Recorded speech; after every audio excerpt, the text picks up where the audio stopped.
Bonjour à tous et ravie de vous retrouver pour ce petit temps d'encouragement.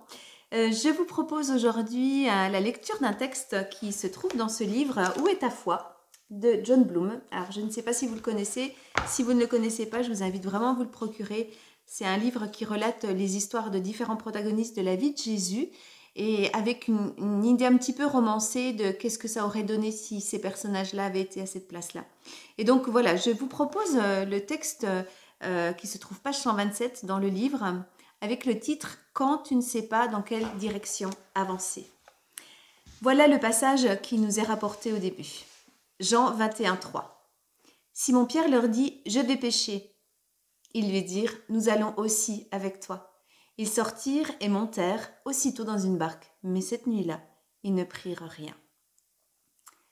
Je vais pêcher. Pierre ne savait pas quoi faire d'autre. Les dernières semaines avaient été incroyablement intenses avec le cauchemar de la crucifixion de Jésus et l'extraordinaire miracle de sa résurrection. Il était maintenant assis avec Thomas, Nathanaël, Jacques, Jean et 2 autres disciples, et ils attendaient, désorientés. Jésus n'était pas là et il ne leur avait pas dit dans quelle direction ils devaient maintenant aller. Dans le passé, Pierre savait toujours ce qu'il avait à faire. Préparer les filets, la barque, aller pêcher, ramener du poisson et le vendre au marché. La pêche était un travail difficile, parfois même dangereux. Mais il savait ce qu'on attendait de lui. Cela lui faisait du bien de penser à ces années pendant lesquelles il maîtrisait tout ce qu'il faisait. Alors, puisqu'il ne savait pas quoi faire d'autre, il s'était dit qu'il pouvait au moins faire quelque chose d'utile. Et les autres avaient répondu « Nous allons aussi avec toi ». Pierre n'était pas le seul à avoir besoin de bouger. Et ils ont ainsi pêché toute la nuit, lancé et ramené les filets. Rien. Déplacé la barque. Rien. Un peu plus profond. Rien. Un peu plus loin. Rien. Où sont les poissons? Nulle part. Qui avait eu cette idée, enfin? Il y a eu peut-être à ce moment-là quelques paroles vives échangées vers la fin de cette nuit épuisante. Alors que le jour se levait, ils ont entendu une voix venant de la terre. « Les enfants, vous n'avez rien à manger ?» Jacques répondit avec une certaine exaspération. « Ah non ! Jetez le filet du côté droit de la barque et vous trouverez. » En temps normal, cela aurait été plutôt agaçant. Ils n'avaient pas reconnu celui qui parlait. Mais ses instructions leur semblaient familières. Cela était déjà arrivé dans le passé. Pierre et Jean se regardèrent l'un l'autre et lancèrent le filet. Le poids soudain faillit les faire passer par-dessus bord. Impossible! Et pourtant, des poissons énormes! Ils n'arrivaient même pas à les ramener à l'intérieur de la barque. Les yeux de Jean étaient aussi grands que les poissons dans le filet quand il jeta un regard vers Pierre et s'écria « C'est le Seigneur !» Pierre tendit le filet à Nathanaël et se rhabilla et plongea dans l'eau, laissant les autres remonter le filet débordant de poissons. Lorsqu'ils arrivèrent sur la rive, ils trouvèrent Jésus en train de leur préparer le petit déjeuner. Il avait déjà du poisson. Avec grâce et peut-être une poigne d'humour affectueux, il leur dit « Apportez quelques-uns des poissons que vous venez de pêcher. » Et il leur servit à manger.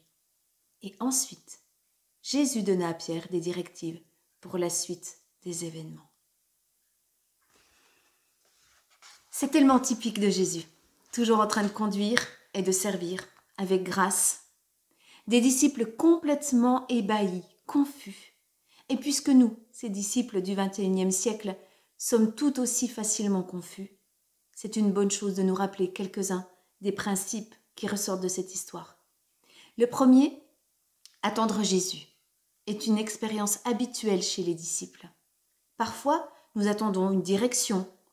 Parfois, nous sommes prisonniers d'une situation difficile et nous attendons sa délivrance. Parfois, nous attendons de comprendre ce qu'il est en train de faire dans nos vies. Et parfois, nous attendons qu'il pourvoie nos besoins.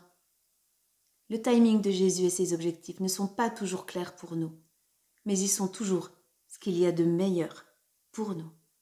Et il désire donc que notre foi repose sur le roc de sa parole et non sur le sable de nos circonstances. Deuxièmement, lorsque vous ne savez pas dans quelle direction avancer, faites le pas suivant. Les disciples ont certainement dû prier et demander à Dieu de leur indiquer ce qu'ils devaient faire après la résurrection de Jésus.